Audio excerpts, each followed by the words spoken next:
Assalamualaikum warahmatullahi wabarakatuh. Kembali lagi dengan Ibu Rina di sini.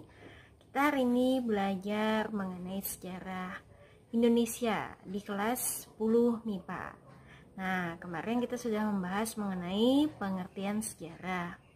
Sekarang kita lanjutkan bagian yang B, yaitu objek kajian sejarah. Objek itu artinya kan sesuatu yang akan diteliti. Kalau dalam sejarah itu adalah manusia itu sendiri yang menjadi objeknya, yang diteliti oleh pelajaran sejarah. Nah, kajian yang kedua yaitu mengenai konsep berpikir sejarah. Di sini kita membahas ada 3 poin. Yang pertama yaitu konsep berpikir secara diakronis atau secara kronologis. Jadi di sini kalau kita membahas mengenai diakronisnya, artinya membicarakan tentang sebuah peristiwa sejarah mengenai waktu. Nah, jadi ada batasan waktunya ya kalau diakronis. Tapi di sini ada hubungannya dengan kronologis.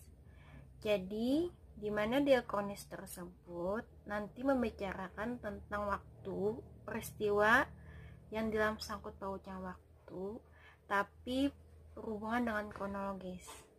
Kronologis itu artinya yaitu secara berurutan. Nah, contohnya misalnya kita membahas mengenai yang saat ini masih menimpa Indonesia yaitu virus corona.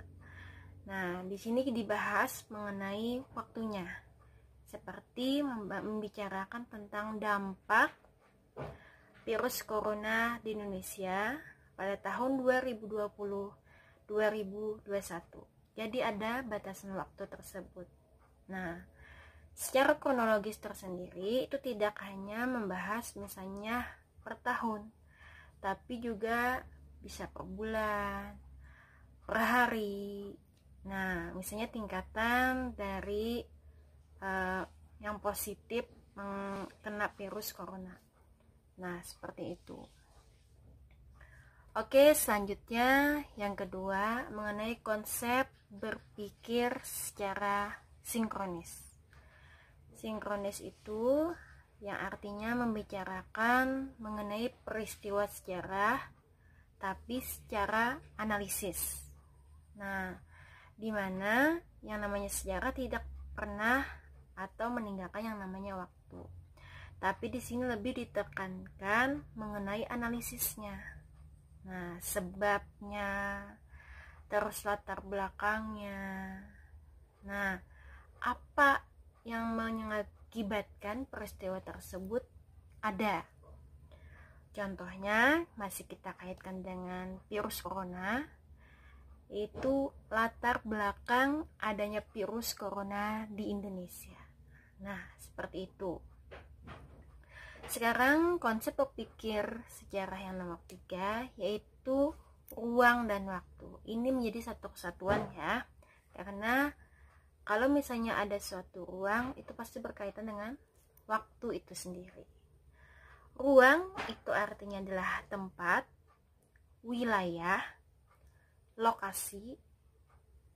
Nah, sedangkan waktu itu terbagi menjadi 2, konotatif dan denotatif. Konotatif itu yang artinya adalah sebuah proses, adanya suatu perubahan. Contohnya seperti anak kecil yang awalnya bayi, tidak bisa berjalan, lalu berubah bisa berjalan kaki. Nah, itu adalah adanya suatu proses di dalamnya, seperti dia tengkurap, merangkak. Itu adalah proses ya yang dinamakan dengan waktu konotatif. Nah, sedangkan yang kedua adalah waktu secara denotatif tadi, itu dimensi temporal, seperti yang kita lakukan, atau misalnya kita dapatkan seperti tangga, jam, detik, ya sehari-hari yang sudah kita rasakan. Nah, yang sudah tidak asing lagi. Sebenarnya konotatif itu juga kita alami, tapi tidak langsung. Nah, karena dia berproses tadi. Sama juga sih ya, kalau waktu secara denotatif itu memang ada prosesnya, tapi sudah ada kata-katanya ya, seperti dari detik berubah menjadi menit, lalu berubah lagi menjadi jam. Nah, seperti itu. Oke, sampai di sini dulu materi pada hari ini. Wassalamualaikum warahmatullahi wabarakatuh.